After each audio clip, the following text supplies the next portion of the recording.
श्वास काय आहे ते आधी समजून घेणं गरजेचं आहे. आपल्याला वाटतं की ऑक्सिजन जो आहे तो आतमध्ये जातोय, कार्बन डायऑक्साईड बाहेर येतोय, एक जनरल टर्म आहे, बरोबर आहे.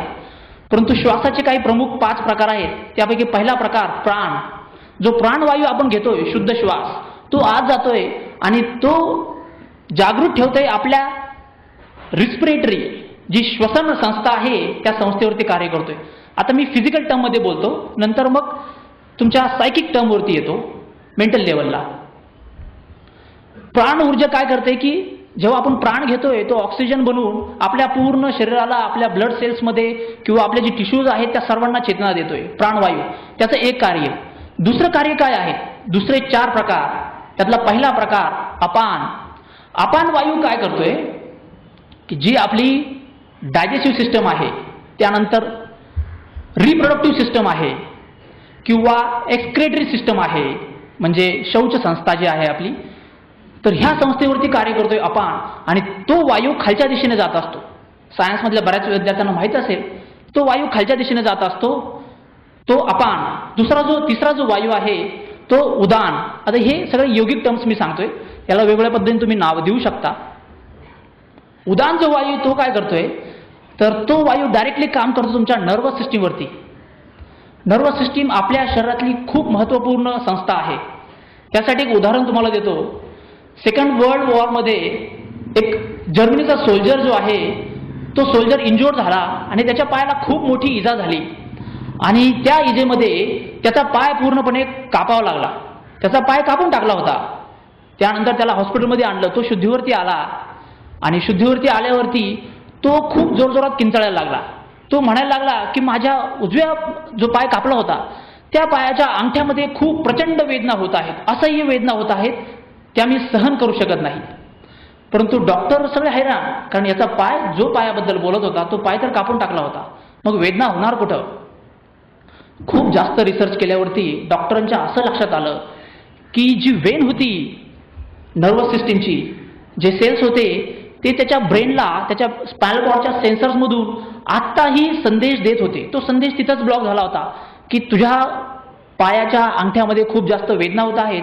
तो संदेश तिथंच ब्लॉक झाला होता. आणि हे सायंटिफिकली आहे, तुम्ही गुगलवर सर्च केलं याचे व्हिडिओ तुम्हाला सापडतील, सेकंड वर्ल्ड वॉरचे किस्से. तर याच्यामधून आपलं महत्त्व समजतं नर्वस सिस्टीमचं. असं नाही की पाय आपला, आता फिजिकली कुणी म्हणेल की पायच नाही याला, हा सांगतोय माझ्या अंगठ्यामध्ये त्रास होत आहे, हे तर बाहेरून पाहिलं तर चुकीचं वाटतंय. परंतु सायन्स आणखी खोलवर गेल्यावर सांगतंय की नर्वस सिस्टीममधून तो मेसेज पुन्हा पुन्हा ब्रेनला जात होता, त्यामुळे तो त्रासला जात होता.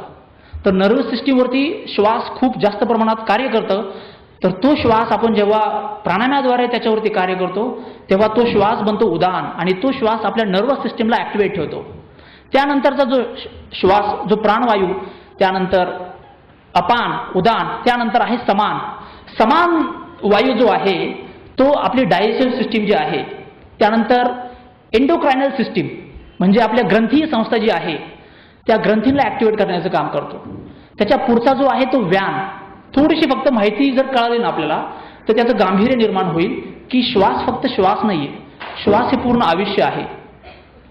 व्यान वायू जो आहे आपल्या पूर्ण शरीरामध्ये जे वेन्स आहेत, ज्या वाहिन्या गेलेल्या आहेत, त्या वाहिन्यामधले रक्तप्रवाह आणि ऑक्सिजन समांतर मात्रामध्ये पोहोचवण्याचं आणि ब्लड प्युरिफिकेशनचं काम करतो व्यान वायू. तर अशा वेगळ्या पद्धतीने श्वासाचं कार्य आहे. तर ते श्वासावर जर आपण कंट्रोल केलं, नियंत्रण केलं आणि तो प्राणवायू जो श्वास आहे तो चांगला केला तर आपण आपलं पूर्ण शरीर, ज्या आपल्या प्रमुख 8 संस्था आहेत त्या संस्था चांगल्या करू शकतो. त्यानंतर आपण जर सायकिक लेवलला जर पाहिलं तर सायकिक लेवलला जर आपण सायन्सनी जर पाहिलं तर एक आपल्याला नियमाबद्दल माहिती घ्यावी लागेल किंवा त्या लॉबद्दल माहिती घ्यावी लागेल. त्या लॉचं नाव आहे क्वांटम थेअरी किंवा क्वांटम मेकॅनिक्स किंवा क्वांटम फिजिक्स. कोणाकोणाला माहिती आहे क्वांटम थेअरीबद्दल? जनरली कुणी ऐकलंय? सायन्सचे विद्यार्थी आहेत तिथं? असं काही नाही की सायन्सच्या विद्यार्थ्याला झालं पाहिजे. तुम्ही गुगलवर, आज एवढं मोठं आपला गुरु आहे गुगल, त्याच्यावर तुम्ही जाऊन सर्च करू शकता. क्वांटम थेअरी काय आहे? 1900 मध्ये मॅक्स प्लँक ह्या शास्त्रज्ञाने त्याच्यावरती रिसर्च सुरू केला आणि क्वांटम थेअरी डेव्हलप केली. तर quantum theory, what is actually quantum theory, काय आहे ते समजून घेणं गरजेचं आहे. It is a study of scientific behaviour of material and particles as energy and waves. थोडंसं सायंटिफिक होईल, पण ते फार महत्त्वाचं आहे समजून घेणं. आपण काय करतोय की जे बिहेवियर आहे आपल्या शरीराचं, मनाचं, ते काय आहे ते समजून घेतलं तर त्याच्यावर आपल्याला कार्य करता येईल. आणि मग योग पद्धतीला आपण त्याच्याशी जोडू शकतो. आणि योग पद्धती मुळातच शास्त्रीय आहे.